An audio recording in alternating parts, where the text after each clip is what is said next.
Hello, Bill Molyneux here for Bill's Wargame World, and this is Eben Emael. Yes, that's right, Belgium, 1940.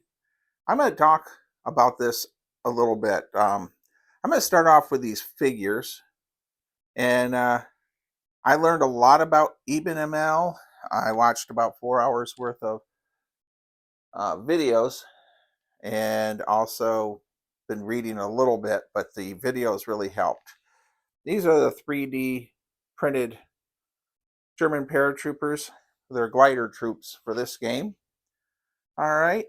Printed by the great Josh and painted by Jim Shaw. And if you're watching any of my videos, you know about them both.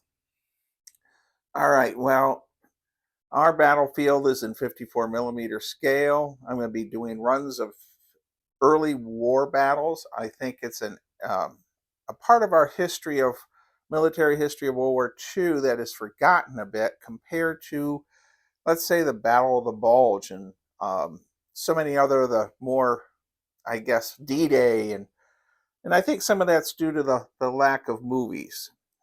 April 9th is a good movie. All right, we're going to go around and check out our defenses and talk about them. All right, our defenses. This is Eben ML, by the way. The figures are 3D printed by Josh for the most part and painted by Jim.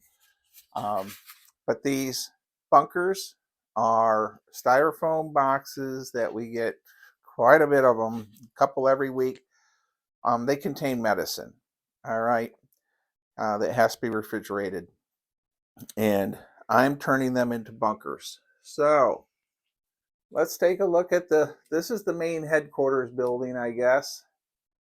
And as you can see, we have a gun, a leader, and so while using bolt action, that bunker will get one die.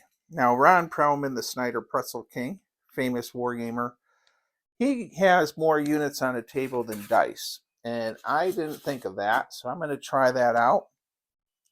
So the unit here that's guarding the wall perimeter, that would get a die also. Now, we're going to continue down our path of Eben Emael. And I got to say, it's quite fascinating watching the YouTube videos of this fort. It's a museum. So this is I reach in here, our anti-tank gun that Josh made for me. Um, just incredible. By the way, this building Josh 3D printed for me. All right, now, do not make fun of me on this. Is one of my forts that I saw the video on where they have a little cupola on the roof with a turret. They had machine guns and cannons in it. So what I've done here is these are the lids to those styrofoam boxes. And yes, I have painted gray for gun slits. All these figures are to represent they're inside this bunker. And then I have a heavy machine gun in this turret, which is, all right, you ready for it? That is a spray can cap. All right, now, you gotta remember, we're working on a budget here. And I get a lot of people actually write to me that they love to do more wargaming stuff, but they just don't have the money. There are times you can do stuff without a lot of money. Now, I have our canal over here with some German rafts, and we have the bridge where the German infantry and tanks will come across later. I'm going to stop the camera here. Let's go visit the other side of the battlefield. Well, these are my French troops here that I painted, and we're using them as Belgians. We have a BMC building here. And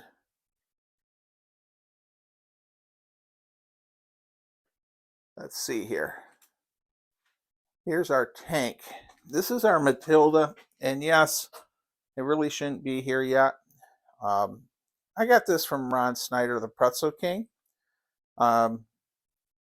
He donated that for $20 for the Toys for Tots program that I'm running. And I hope to see a lot of you next week at Fallen for Toys for Tots. And I hope some of you are going to be in the chariot race game. There's several programs for Toys for Tots. And Mr. Rusty Miller, he's asked everyone to bring a gift for a child. Now let's go take a look at this next bunker. It is the same as the other one. Now what I have is two figures for the most part firing out each gun slit, and all I did was took a magic marker and I put in black. This game will pretty much be used for one video, so I'm not going to pour a ton of energy into it. I look at everything at dollars for man hour, but let's get closer to the figures. Let's see. Just get up right here, and I think it is Mark Fasaso from Mark's Game Room. He says, get up at close, it'll look at the figures. I cannot say how lucky I am to have Jim Shaw and Josh doing this for me. I painted those 15 French soldiers a month ago, and it took me 3 or 4 days. I'd get double vision because of my eye issues and headaches. So I'm very fortunate. By the way, leave a comment. We're going to raise this up. This is the fortification that's underground, and this is the part that's up. All these figures are supposed to be inside. However, for my video, I think it would be boring for all of you to see just these gray buildings. So I've placed the figures on the roofs. Tell me, and I guess I could run a poll, is that distracting having them on the roof or not? So we'll get them back here to the back part of the table. All right, and another thing is I only have 2 squads of German paratroopers. So I got to throw in some regular infantry. I will find some with, I have some that don't have, that are, I think, in the deep green, and the ones that Jim Shaw painted. All right. What I need from you, I need you to keep watching my videos so I can make more money to give away to Toys for Tots tonight. And then starting this next week, my video channel is going to be helping Civil War trail signs all the way to January 1st. Well, like December 26th or something. All right, I'm just really amazed. Donald Featherstone, my favorite author of wargaming books, has several book chapters on this battle and how to set it up. And this is pretty much how he has one of his games set up. Now, a few of you know I was working on the German half track. I gotta say thank you to several of you that commented about this. So let's take a look at this German half track that we're putting the gun in. And Josh, you make great German half tracks. I don't know what in the world I was thinking in having you crank out so many for me. All right, everyone, let's get this up closer and down a bit. Here we go.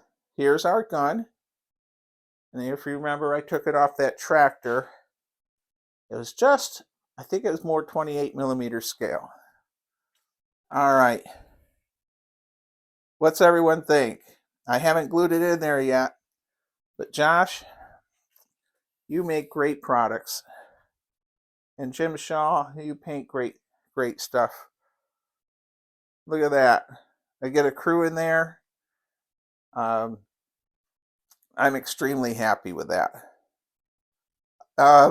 If I have this on the table for this game coming across that bridge, how many of you guys going to say no way, because it should be a short-barreled 75? Now, I just think it's putting the time and energy to build that thing. I just wanted to have it book across the table. All right. I've hit a lot of topics. I really appreciate all of you. Ronald McDonald out there, and Bruce, and Jack Rendell, George in New Jersey. Gosh, I need to say that I'm getting so many emails and messages. I'm starting, I can't answer them all at times. So if I don't reply back, don't be offended. It's just me in the basement and a stuffed bear that's not alive. It's just my sidekick to try to help promote history.